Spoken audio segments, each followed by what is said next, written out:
Hey everyone, Tony Chips here from Chiappetta Shoes. This is Workshop Live. Today we are looking at a D12 foot type unilateral supinatory pain on her left side. We're working with a custom orthotic. This customer has been with us for I think about 4 years now with customs. She's done a really good job. Within the last, I think she said about 6 months or so, she's been having some pressure, some issues on the lateral aspect of her foot, and it's only on the left side. Now, this customer, she uses a 3/8 inch heel lift just on the right side. Now, I was kind of digging back on my notes and asking, why are we using the lift? Was there a hip replacement, a knee replacement, common causes of leg length discrepancies? And she said no, there was something more congenital that she recognized from a young age, and it's something she's used for a long period of time. She just uses the heel lift. It's not a full sole lift on the outside of a shoe. And with this lift, she doesn't like it applied to her custom orthotics. Before she started working with us, she's had other customs in the past. They've tried adding it to the actual insert itself. She always feels like it just doesn't feel right. So she likes having the little adjust the lip on the inside of the shoe. That's the right side. Right side is relatively happy. Taking a look at the inserts, they're in pretty good shape. These are, I think about, close to almost 4 years old. We guarantee our custom orthotics for 3 years, built to last 5 to 7. That's just structurally how we do things. 4 layers. You don't see orthotics like this for a reason. This is the best of the best. Ain't no better than Chiappetta. So we look at the right orthotic. We've got a little longitudinal arch bar down the middle of the foot. That's a 55 durometer multi-cork. That's looking pretty good. It's not too compressed. Top EVA foam every 6 months. What we like to do is we like to clean it off with acetone and then heat it up in a certain way that kind of reinflates the foam really nicely. So we get our trusty acetone. Carefully, you got cuts on your hands. Doesn't feel good. And real simple. You just wipe it off, just like that. Disinfects it. It actually opens the pores. I would like to say that's a lie. It doesn't open the pores of EVA. EVA is ethylene vinyl acetate, and it does not have pores. It's a closed cell molecular structure. So the beauty of this is that it compresses with your body weight, but as you heat it up, it reinflates close to the starting point. So you'll see it kind of like baking a little bit, and it's darker.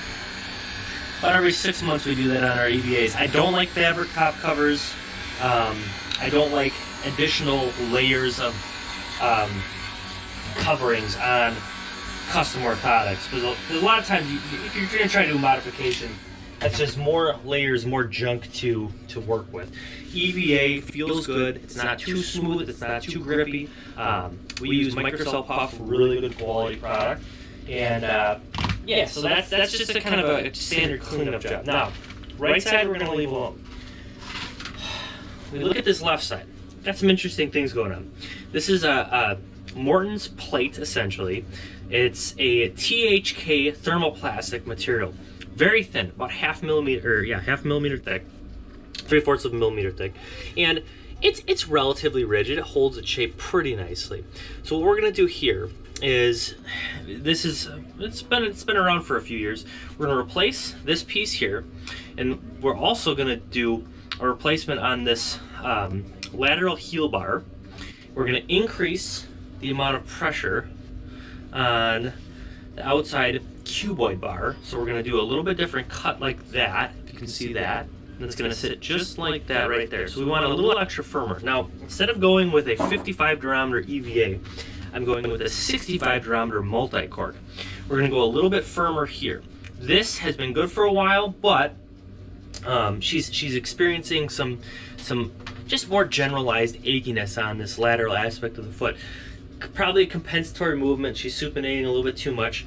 So we're gonna replace all of these pieces with the same shape, but at the base here, we're gonna do a little bit firmer, same thickness, a little bit firmer multi-cork at the heel bar, and then we're gonna go a little bit thicker. This is a cushion cork. It's a rubber and cork combination, 3mm. We're going to a 6mm 55 EVA. So that's the game plan here.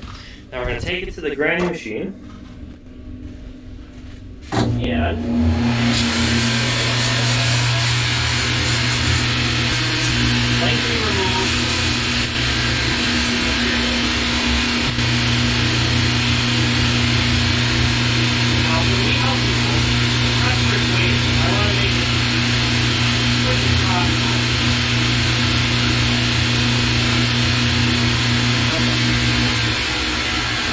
remove these two pieces here.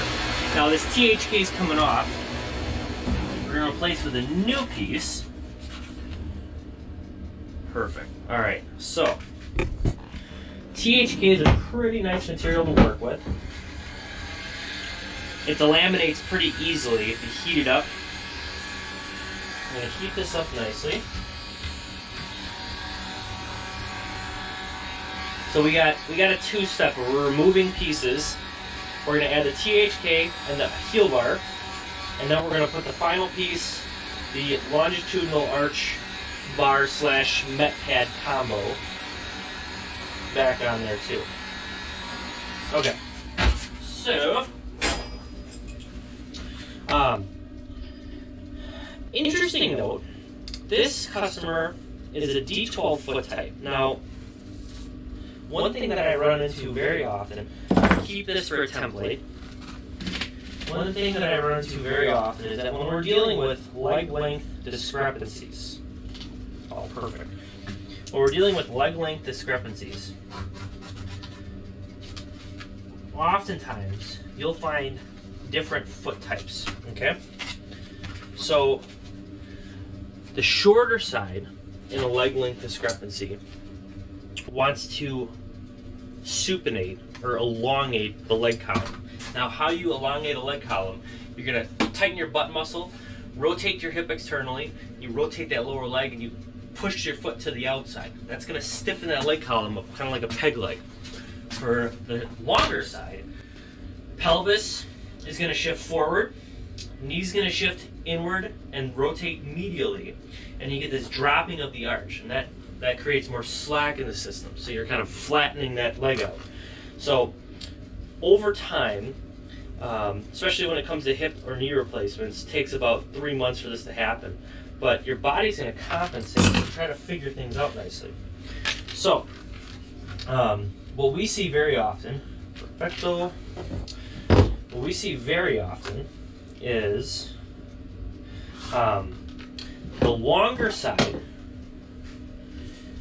Customers, if you're looking at your feet, you have a hip or a knee replacement, if you think one side is longer, what you're going to see very often is that leg is going to try to flatten a little bit more, or elongate, or shorten itself up. And how the long leg shortens itself up is most commonly arch drops in a lot. On the shorter leg column, what you'll see is your foot kind of supinates more to the outside. So you get this kind of twerking effect of the body.